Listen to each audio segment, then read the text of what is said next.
we famously can't see disruptive change. Even massive companies who invest millions of dollars specifically into identifying disruptive trends are continuously outmaneuvered by small companies.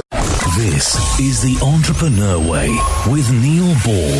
Unlocking the secrets of successful entrepreneurs 7 days a week. Subscribe to our podcast and follow us on Twitter at Neil D. Ball. Napoleon Hill said the power of the mastermind is the driving force. To discover how you can unlock the potential in your business using the power of a mastermind, go to mastermindunlimited.com.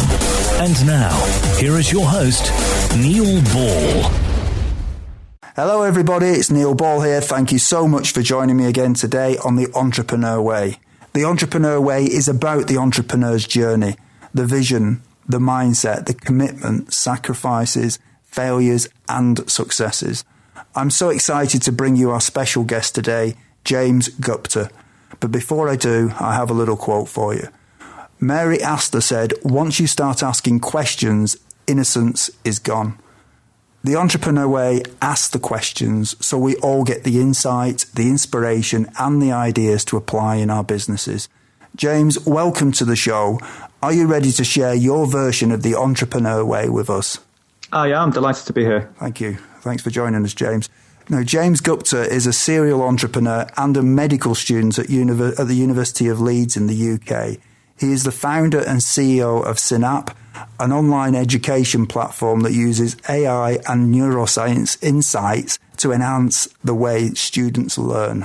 James, can you provide us with some more insight into your business and personal life to allow us to get to know more about what you do and who you are? Sure. So, as I said, I'm James. I'm a medical student at Leeds University in England. In my fourth year at the moment, so over halfway through my training. Interested in the clinical side of things, interested in education, always had an affinity for computers and enterprise and that kind of thing. So I taught myself how to program when I was about 14 years old and started hacking away at different websites and playing around with games and that sort of thing. Always really enjoyed that, enjoyed the problem-solving nature of it, and enjoyed the fact that when you run a website, you can actually offer value to a lot of people, and you can see that growing over time. Mm-hmm. So when I was in medical school, we were presented with a problem that you're expected to learn a vast quantity of information in a really short period of time. Yeah. And the way that you're encouraged to do that doesn't facilitate long-term knowledge. It doesn't let you approach that knowledge in a way that you can use on the job. It's generally very static. So what most students do is read over and over a textbook until they feel they've memorized a chapter. Yeah. So my colleague Omer and I started to write quiz questions for each other and send them over Facebook. That sort of encourages a really active way of learning because you're trying to sort of trick the other person up. And it also just helped our learning in general because we could go into the exam and we could engage with this knowledge in a much more active way. So that really helped us. Over summer, we had a bit of time on our hands, so we built it into an app and a website that other students could use, which was called MyCQs at the time. Started to get popular in our year. We kept it ticking over. It ended up getting really popular with a whole range of people, from pilots to vets to economists. So we left MyCQs running to the point where it got about 15,000 downloads in one day just because of word of mouth spread. Mm-hmm. We weren't running it as a business at the time, but since then I was involved in a different company, which we might come on to a little bit later. Okay. That introduced me to the whole concept of startups and crowdfunding and VCs and, that whole really exciting world. Yeah. So when that business was acquired, MyCQs was still doing phenomenally well without any real input onto it. So we thought we had a chance here to revisit what made it so popular, look at introducing some intelligent elements around the neuroscience and looking at how people learn effectively, and build that into a purpose-built platform, which we're now calling Synap and is currently in private beta. Mm-hmm. Excellent. So you've not released it yet, have you not, Synap then, or Synap? So, it's just in testing phase at the moment. So we've got a beta of about 200 people. Yeah. People can sign up to the site at synap.ac and we'll send them an invite. But it's really interesting, this, because obviously you're in a learning environment, and you're thinking of a way of actually trying to make it easier to learn. I think it's fascinating. And you think of all the learning environments, that sort of medical area be the sort of area where they'd sort of figured this out already in a way, wouldn't you? Yeah, absolutely. That's a really good point. I think there's 2 points there. So a lot of the products that people really like on the market that come from startups come from, I think, founders who are initially trying to solve a problem in their own lives. So I sort of joke, but it's probably actually true, that we have the fastest iteration cycle in the world, because we will be studying, we'll be using Synap or MyCQs to study. We'll notice a problem, or we'll want to tweak something, so we stop studying for a bit, edit the code, then go back into it. But the other point about education in general, it just feels like it's been left behind. So for the last 50 years, there's been research coming out of psychology and neuroscience that tells us all this fascinating stuff about how the brain consolidates information, why it forgets so much of it, why we remember some things but not others, and more importantly, how students can take advantage of that to really optimize the way they learn, basically study hacking. And it's all out there, but it's just not been adopted by mainstream education until now. No, I must have. I mean, I've got a few kids who I've got 4 children, and they've all gone through education, or in fact, they're still in it to some extent, and they've never been taught how to learn. Sure. Really, they've just been given stuff as, say, go and remember that, or go and learn it. And you'd think people would be taught how to learn, and they'd be somehow applying new ideas and thoughts on how people can learn better, and it doesn't seem to be part of what is actually taught to kids, which is a real pity. Yeah, no, absolutely, because it's, there's obviously such a thing as the science of learning or the art of learning, and people just aren't being shown the way. So, James, what do you enjoy most about what you do? I enjoy everything about what I do. I think I enjoy it because, obviously, from the beginning, you'll know that my interests span the whole range of different things. I do bits of programming, I do bits on the business side. And I like being able to try my hand at lots of different things. I'm not necessarily the best person at any of them, but I'm a very good dabbler. And running the company lets me it forces me in a way to dabble in lots of different fields and to speak with people from different, of a range of different expertises. So it never really gets boring. Especially in a startup where by definition, what you're doing hasn't been done before. You're operating in an environment with unparalleled freedom to do what you want to do. Certainly to begin with, there are no rules. You've got to make and discover the rules of your industry for yourself. And it just gives you the freedom to explore new ideas and to take risks that you couldn't get anywhere else. It just gives you that ownership and autonomy over what you're doing. And what is it that drives you then? I guess what drives me is, first and foremost, I just really enjoy doing it. It's really fun for me. It's rewarding when the website traffic's going up, when we get feedback from a customer, when we sign a new deal or something like that. So it's almost sort of like a game in that sense. But beyond that, I think the fact that we're addressing a real problem here. So we were just chatting about basically students being let down by mainstream education and not being given the tools and training they need to succeed in their education. We hear back from students and professionals all the time saying that how useful Synap's been.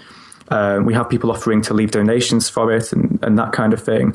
And it just really validates what we're doing. And I think that's especially important in an information economy that we're in now.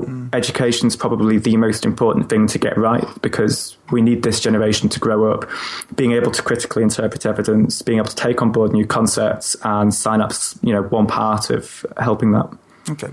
So something fascinates me here. You're training to be a medical doctor, and you're also doing this entrepreneur. You've got your Synap business. How do you see yourself going in the future with that? Where do you think you're going to go? I enjoy a lot about medicine. I love treating patients. Well, not treating patients on my own at the moment, but I love seeing patients. I love taking histories and sort of being able to help with whatever it is that's wrong with them. The thing that got me into medicine was working in my dad's practice a few years ago and just really getting involved on the sort of front line of the NHS. It's something that I believe in. For me, I think the way medicine's going is that it's becoming more and more specialised. It's becoming more and more sort of siloed and more driven by protocols rather than sort of experts' intuition, which is really good for patients because it means they get safer, more consistent healthcare. But when medical schools are recruiting the sort of, creative, multifaceted students and then putting them through a course that doesn't give them much room for creativity or sort of personal freedom, I think it's something that myself and more medical students will start to do. They start to look for opportunities outside of clinical practice. Some do lecturing, some do other things in medical education, some go into public health. And in my case, I've sort of chosen to go down the entrepreneurship innovation route. Yeah. So I'd like to finish my training, which is about 18 months away, and then move into Synap full time, just to sort of see what we can really achieve with the business, and then I'll evaluate it from there.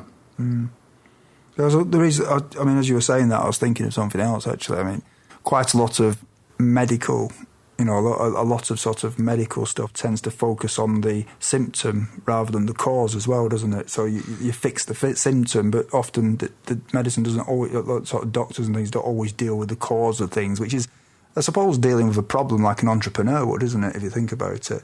Do you think that's the case, or am I wrong in thinking that? No, I think that's a fair point. I think the way we'd frame that problem is there's this idea of holistic care. So a patient comes in with a headache or something like that, and obviously there's one way of looking at that where you say, right, okay, you have some paracetamol and come back. And often that's fine, and often that's all the doctor's got time for because of the pressures on the health service anyway. Yeah. But then in a lot of cases, you've got a lot of other things going on there. So why is it that this person's chosen to come in today? Is it just a headache? Is it that she's sort of stressed with her job? Are there other psychosocial factors going on? And it's probably why things like homeopathy are gaining popularity, because it's, from a scientific point of view, it's a total hoax. But homeopaths do this sort of personalised care, and they've got the time to really spend that time getting to grips with the patient and their background and that kind of thing. And I think a lot of people feel better just by being able to get that off their chest and having someone listen to them. Yeah. So how do you relax when you're not doing what you do, when you're not studying to be a doctor and you're not running Synaps? I can't imagine there's too much time available, but what does it get up to? No, there's not much time available. As I said before, I really enjoy what I'm doing, especially with Synap, and personal freedom is something that's really important to me. So with Synap, it's not something that anyone's forcing me to do. It's something that I've chosen to do, and it's something that my team and I really believe in. There's no such thing as sort of grunt work in Synap. So even when I'm doing accounts or doing something that in any other context would be phenomenally boring, I know that this is my thing and it's something that I need to do, so it doesn't wear me down that much. I think work-life balance in general is a bit of a misnomer in the startup world because of that. The lines between work, hobby, socializing become blurred, which is something that I'm quite happy with. I have downloaded Headspace, if you've heard of that, which is a meditation app, which I have used and I really like it, but I don't use it as much as I should. Yeah. Okay. And do you have any entrepreneurial role models? Yes. There's the standard ones. So I'm not going to say Steve Jobs, although I do like Steve Jobs. I like what he did with software, basically saying that, software should be something more than just functional, and hardware should be more than functional. It should be something that delights users. But the entrepreneurial role model that I've sort of grown up with for the last 10 years now is Trent Reznor, who is the frontman of Nine Inch Nails. Okay. He's more than just a singer or whatever. He runs that entity as a business with different models. He's released a lot of his music for free. He's been at the forefront of adapting to the whole digital revolution. Yeah. He's sort of pioneering the Apple Music thing at the moment. And I just really like his attitude to the work that he puts out. It's very sort of perfectionist, and he gets the right balance of sort of following his vision versus listening to what other people are saying. And so, yeah, I bet you've not had that one before, but absolutely not. Not at all, but interesting. I shall check him out. So, James, can we talk about the time before you were an entrepreneur? So, obviously, when you were a student, what difficulties did you have to overcome when you started your business? So, when we first started MyCQs, which was like the prototypical version of Synap, it wasn't a business for us at all. Like, I didn't even know what a startup was at this point. We just had a bit of time. I knew how to code, so we decided to sort of do it. And that's something that a lot of students do. They figure that they're already spending so much time making revision resources, they might as well do something a bit different with it and publish it online. When we started to sort of see it as more of a business, the main struggle that we had was coming over the problem that obviously we're not, as much time as we put into it, we're not full time. And the medical course takes up basically our 9 to 5, Monday to Friday. So we had to, first of all, come to terms with that, because for ages we were saying, no, it'll be fine, we'll fit it in and things like that. But then you realise that even if you can put the hours in for full time, it means that you can't commit to meetings in London, you can't travel to people sort of on short notice and that kind of thing. So we had to sort of build up the company structure in a way and find the right team of people so that we could delegate work and so that we could sort of make our roles fit within our own lives and let other people handle the rest of it. So building up the team and actually stopping being control freaks and delegating to other people was probably the main challenge. Did you have any doubts that delayed you starting your business? Probably. I mean, a lot of them sort of snowball on you. So we started it as a business, like incorporated it about 18 months ago. And at the time, I didn't especially know all the problems that we were going to face, even the basic things just around accounts and sort of the operational stuff that you've got to do. But we just figured, look, we'll take it as it comes. We've gotten this far. We've got a team of supporters behind us. And at the end of the day, let's just give it a go. Okay. And what mistakes did you make that slowed your journey? So we've had experience with Synap through a previous platform, again called MyCQs, and we rebranded. We decided to call Synap rather than just keeping it within the MyCQs brand, because even though the products do essentially the same thing, they're revision resources for students. For us, MyCQs was this hobby project thing that we were hacking together, and Synap we wanted to be really the summation of everything that we'd learned over that process. One mistake that we made, and there wasn't really a way of avoiding this, but we didn't build MyCQs to scale. We didn't expect it being used by more than 500 people. So literally one day we got this 15,000 downloads, and the servers actually held up okay, which was a miracle. But what we didn't do is we didn't have the features in place, we didn't have the support in place and the sort of notifications ready to really engage and retain that set of users. So we had this spike, which could have been like a real game changer for us. And it was really helpful. But a lot of those users tailed off or didn't get the full experience that we'd have liked them to do. So that's something that we're now bearing in mind whilst building Synap. We're making sure that it's all sort of really tight. Okay. And what are some of the things that you did before you started your business that would be helpful tips for some of the listeners who haven't yet taken that first step of the entrepreneur way? In my case, so this is probably where my previous company comes into it. So once MyCQs got popular and before we started Synap, I was recruited by 2 other Leeds students who were starting a taxi booking and sharing app called Jump In. The idea was that students often can't afford sort of taxis home, or they choose to get the bus instead, or they walk, and there's obviously all sorts of problems walking back home at night. So we figured we'd build a platform that lets students see what taxi rides are going on in that area and jump in with other students. We we grew that to 5 UK cities and then eventually sold it to Addison Lee. But I wasn't the CEO of that company. I was the CTO, so I was the Chief Technical Officer. So I was mainly focused on like the technical development, which I was much more comfortable with at the time.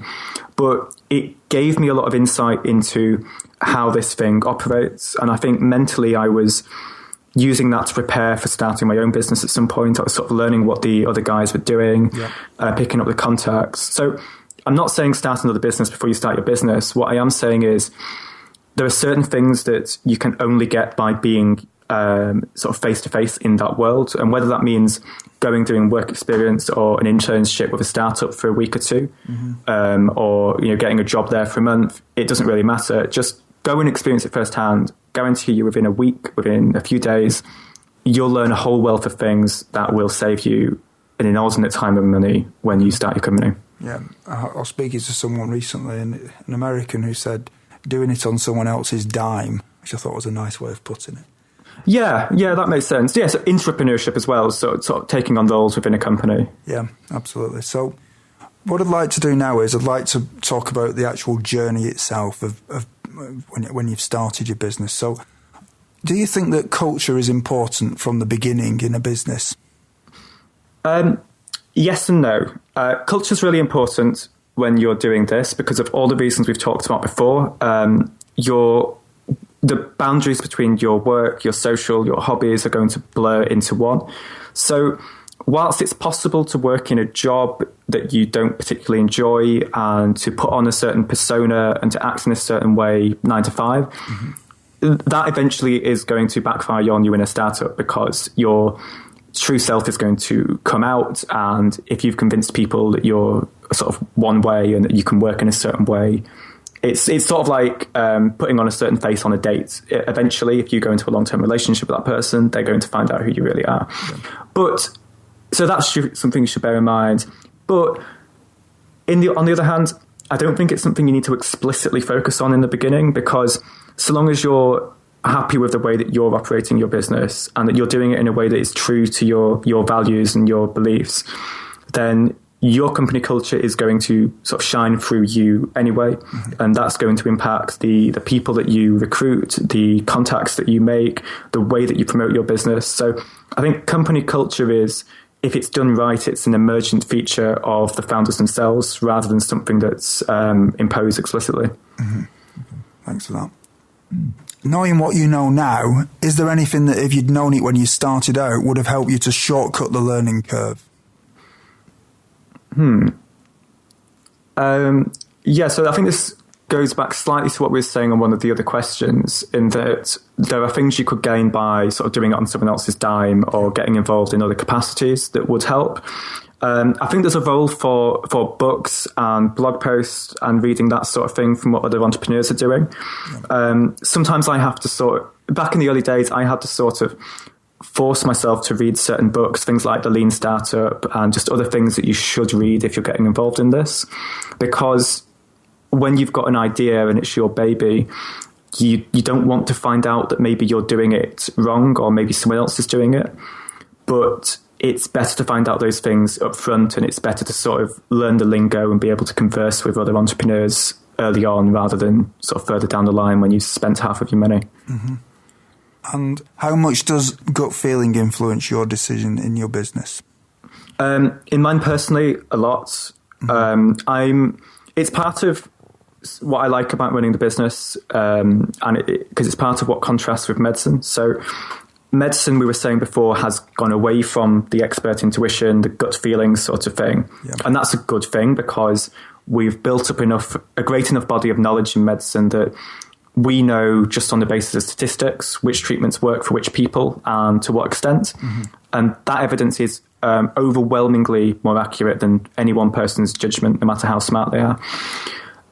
In a startup sense, there is not enough data to make all of your decisions. There's data available to influence it, and you can sort of look at what other people are doing. But ultimately, this is a new thing in the world. So you've got to rely on your gut instinct to some extent, but inform it with data. And what I always say, because this is a difficult concept, especially for doctors and scientists getting involved in entrepreneurship, your gut feeling is almost certainly what inspired you to start your business in the first place. It's the reason you're doing what you're doing. So you should definitely trust it going forwards as well. Mm-hmm. Okay, great. Thanks for that. Life is made of constant change, whether we like it or not. So I believe one of the only constants in life is change. Yeah. So, James, how do you try to keep up with change?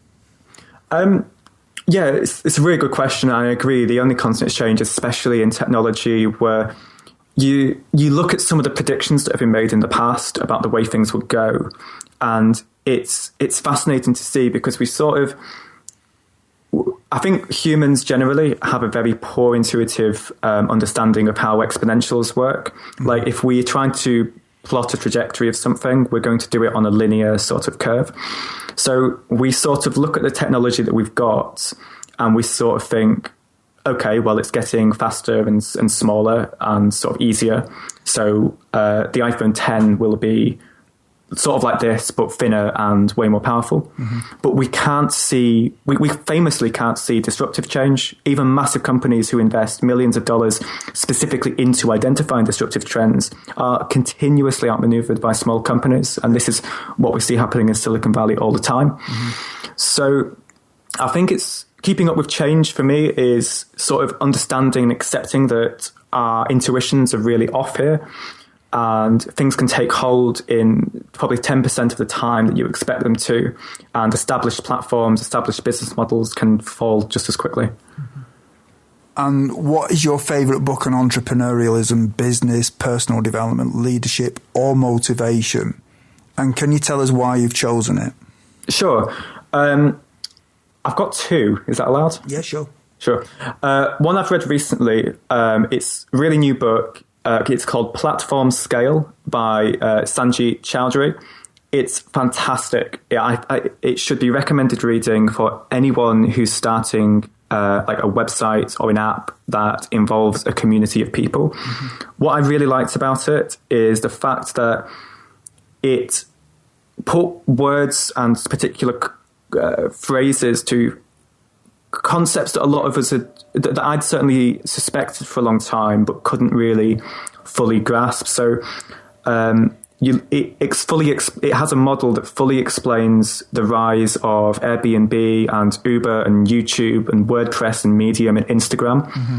and the potential of this new business model where you're basically creating businesses that add value simply by connecting producers and consumers of content together. Really great book. Highly recommend it. Okay. The other one is one that I've been recommending for a few years now. It's called Mastery by Robert Greene. Yeah. It's a really well-researched look at people who you would recognize as experts throughout history. So it looks at Leonardo da Vinci. It looks at Steve Jobs and other people going back to sort of Roman times. And it looks at the sort of their journey and the sort of single-mindedness in what they were doing that allowed them to see things that other people didn't, or allowed them to achieve a level of mastery that other people didn't. And I think it's great reading for entrepreneurs where we're sort of on that path of, you said at the beginning, sort of self-sacrifice and just sort of throwing all your eggs into this basket. Mm-hmm. And yeah, it's a fascinating read. Okay. Listeners, when you have a busy life, listening to audiobooks is a great way to expand your knowledge in the time that you may be doing other things, such as driving or when you're at the gym. We have a special offer for you of a free audiobook of your choosing. To choose your free book, go to www.freeaudiobookoffer.com. As long as you haven't already signed up, you will qualify. James, what I'd like to do now is, can we fast forward to the future? And what I'd like to think about is a few questions around that. So what one thing would you do with your business if you knew that you could not fail? Share buyback. That'd be quite nice. Share buyback. No, I mean, what we're doing is inherently risky. We're trying to sort of minimize the risk. So we're trying to choose a business strategy that, has the right amount of risk. If we knew it could not fail, we would just sort of really put ourselves out there. We'd sort of scale it much faster. Mm-hmm. We'd approach all sorts of different markets, and we'd put more of the money up front into sort of really interesting AI and machine learning hires and just see what came out of that, really. Mm-hmm. Okay. And what skill, if you were excellent at it, would help you the most to double your business? I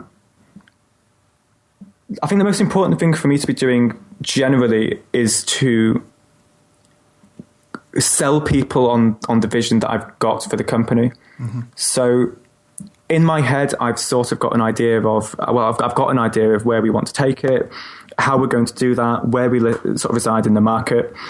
And it's a vision that's been, I think the problem the word vision is, it sort of makes you think of some sort of, you speaking to God moment and it just appears. But no, it's developed over 2 to 3 years now, and it's a jigsaw of things that I've pieced together from TED Talks, from books, from networking, from speaking to users. Yeah. So it's a massive volume of information at the moment, but I'm trying to boil it down to sort of elevator pitches and sort of job adverts and things like that I can sell different groups of people on. Yeah. The better I can do that, the more I can incentivize people to come and contribute to Synap in different ways. Mm-hmm. Okay. In 5 years from now, if a well-known business publication was publishing an article on your business after talking to your customers and suppliers, what would you like it to say? I'd like it to say that Synap is hands down the best education platform in the world. Mm-hmm. I would like them to say that we got to that position in a way that is respectable, like in a way that is not underhanded or cheating or sleazy or anything like that. I would like them to say that we got to where we got to by building the best possible product and incentivizing people in the right way to bring on board their friends and to share it and to be part of this sort of the world's most vibrant, education-focused community. Mm-hmm. Okay. Now I'd like to share 3 golden nuggets with us, James. So what is your favourite quote and how have you applied it? I don't know about a favourite, but the one that came to mind just because of stuff I've been doing the last few months is from General George Patton. Mm-hmm. If you tell people where to go but not how to get there, you'll be amazed at the results. Okay. So I'm by nature probably a bit of a control freak. I dabble in different fields, so I can sort of do most things to some extent by myself at least. And I have a very particular way of sort of how I like things to be done.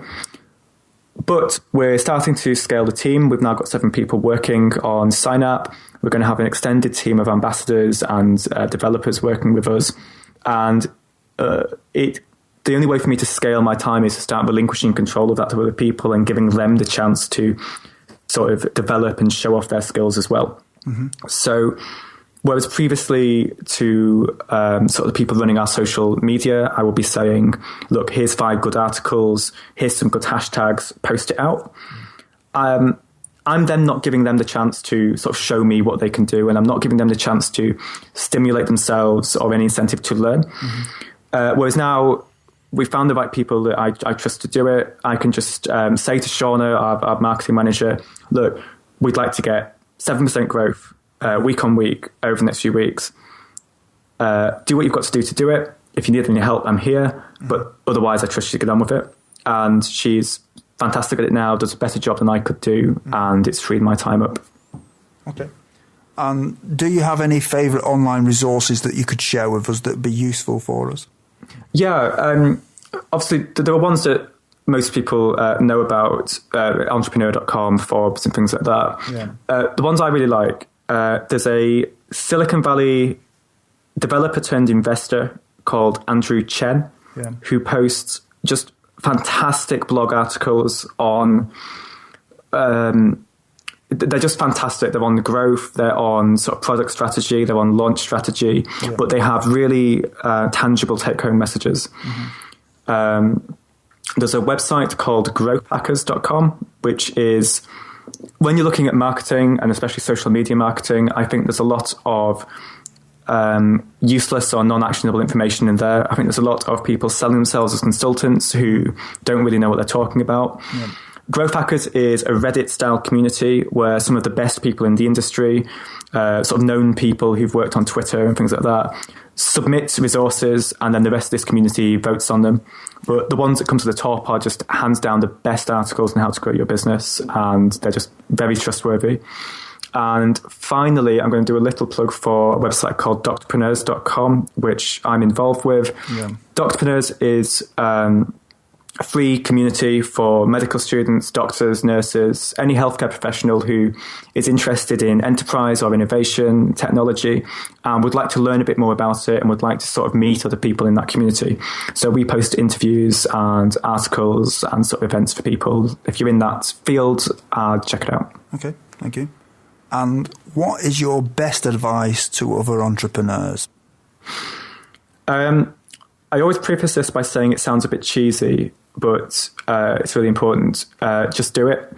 Okay. This isn't the sort of field where you're going to get permission from someone else to do it, or you're going to wait for sort of the ideal moment to do it. There are always going to be a million reasons not to do it. So I could have chosen to wait till the end of medical school to do this, but then there will be other problems. Should I wait till I've sort of got a mortgage sorted? Should I wait till after I've had kids with this and blah, blah, blah?